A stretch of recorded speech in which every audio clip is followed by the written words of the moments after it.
ایک ایسا بادشاہ جس کے حکم پر ہوائیں رک جاتی تھی، جس کی فوج میں انسان بھی تھے، جن بھی تھے اور پرندے بھی۔ لیکن آج ہم آپ کو وہ راز بتائیں گے جو اکثر لوگ جانتے ہی نہیں۔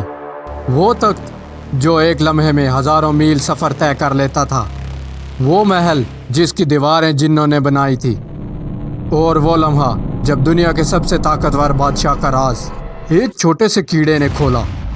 کیا آپ تیار ہیں؟ یہ کہانی نہیں، یہ قرآن کی سچائی ہے۔ تاریخ انسانی میں بے شمار بادشاہ آئے اور گئے، لیکن ایک بادشاہ ایسا بھی گزرا ہے جسے اللہ نے وہ طاقت دی جو نہ پہلے کسی کو ملی، نہ قیامت تک کسی کو ملے گی۔ یہ ہیں حضرت سلیمان علیہ السلام، اللہ کے نبی، حضرت داؤد علیہ السلام کے بیٹے۔ قرآن مجید کی سورہ نمل، سورہ سبا اور سورہ انبیاء میں ان کا ذکر ملتا ہے۔ اللہ تعالیٰ نے انہیں ہوا، پانی، انسان، جانور، جن، پرندوں پر حکومت عطا فرمائی۔ آج ہم آپ کو ان کی سلطنت کا وہ حیرت انگیز پہلو دکھائیں گے جو ایمان کو تازہ کر دے گا۔ رامیش لطیف راجہ کی جانب سے تمام ناظرین کو السلام علیکم۔ سلطنت کا جلال۔ تصور کریں ایک ایسی سلطنت جہاں جن معماری کے کام کرتے ہیں، وہ عظیم محل تعمیر کرتے ہیں، سمندر کی گہرائیوں سے موتی نکالتے ہیں اور بہت بڑے بڑے برتن بناتے ہیں۔ اللہ تعالیٰ نے قرآن پاک میں فرمایا، اور جنوں میں سے کچھ ان کے آگے کام کرتے ہیں اپنے رب کے حکم سے۔ یہ جن اتنے طاقتور تھے کہ ایک دن ایک جن نے کہا، اے سلیمان، میں ملک سبا کا تخت آپ کے پاس لے آتا ہوں، اس سے پہلے کہ آپ اپنی جگہ سے اٹھیں۔ اور ایک شخص جس کے پاس کتاب الہی کا علم تھا، وہ تخت کو پلک جھپکنے سے پہلے لے آیا۔ اللہ اکبر۔ ہدہد کا پیغام۔ ایک دن حضرت سلیمان علیہ السلام نے پرندوں کا جائزہ لیا تو ہدہد غائب تھا۔ آپ نے فرمایا، اگر وہ کوئی واضح دلیل نہیں لائے گا تو میں اسے سخت سزا دوں گا۔ تھوڑی دیر بعد ہدہد آیا اور ایک ایسی حیرت کن خبر لایا۔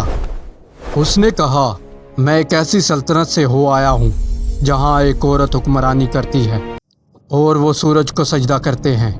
یہ تھی ملک بلقیس، ملک سبا۔ حضرت سلیمان علیہ السلام نے انہیں خط لکھا جس کا آغاز بسم اللہ الرحمن الرحیم سے ہوا، اور وہ ملکہ اسلام لائی۔ شیشے کا محل۔ ملک بلقیس جب حضرت سلیمان علیہ السلام کے دربار میں آئی تو وہ حیران رہ گئی۔ سامنے ایک عظیم محل تھا جس کا بالکل شفاف شیشے کا تھا، نیچے پانی بہہ رہا تھا۔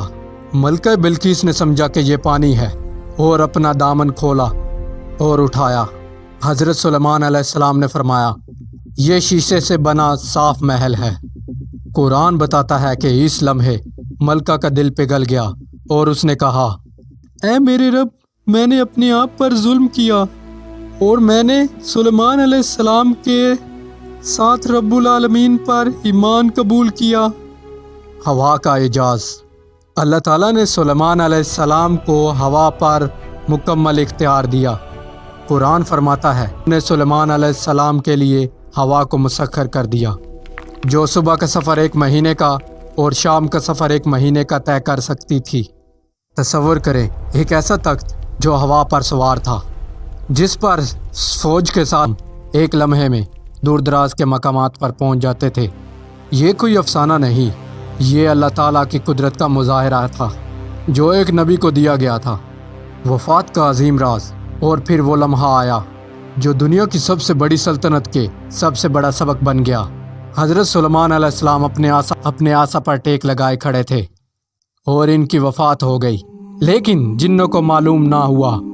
وہ جن جو سمندر میں غوطے لگاتے تھے، جو بڑے پہاڑ توڑتے تھے، جو عظیم محلات بناتے تھے، وہ سمجھتے تھے کہ حضرت سلیمان علیہ السلام زندہ ہیں اور انہیں دیکھ رہے ہیں۔ اور پھر ایک چھوٹی سی دیمک نے ان کا آسا چاٹا اور وہ گر گئے۔ اور قرآن فرماتا ہے، جب ہم نے ان کی موت کا فیصلہ کیا تو کسی نے نہیں بتایا سوائے زمین کے کیڑے کہ جو ان کا رہا۔ اس سے ایک آیت نے ثابت کر دیا، جن غائب نہیں جانتے، اللہ صرف علم الغائب ہے۔ سبق اور دعوت۔ آج ہم اس عظیم نبی کی زندگی سے کیا سیکھتے ہیں؟ پہلا سبق، طاقت اور سلطنت اللہ کی امانت ہے، اسے تکبر سے نہیں شکر سے استعمال کریں۔ غیب صرف۔ دوسرا سبق، کوئی جن، کوئی نجومی، کوئی انسان نہیں۔ تیسرا سبق، ایک چھوٹا سا کیڑا بھی اللہ کا ہتھیار بن سکتا ہے، اس کی قدرت لامحدود ہے۔ حضرت سلیمان علیہ السلام نے ہر نعمت پر یہی کہا، ھذا من فضل ربی، یہ میرے رب کا فضل ہے۔ اگر ویڈیو آپ کو پسند آئی تو لائک کریں، شیئر کریں اور چینل کو سبسکرائب کرنا مت بھولیے گا، تاکہ آنے والی ایسی قرآنک اور تاریخی کہانیوں سے آپ محروم نہ رہیں۔ جزاک اللہ خیرہ۔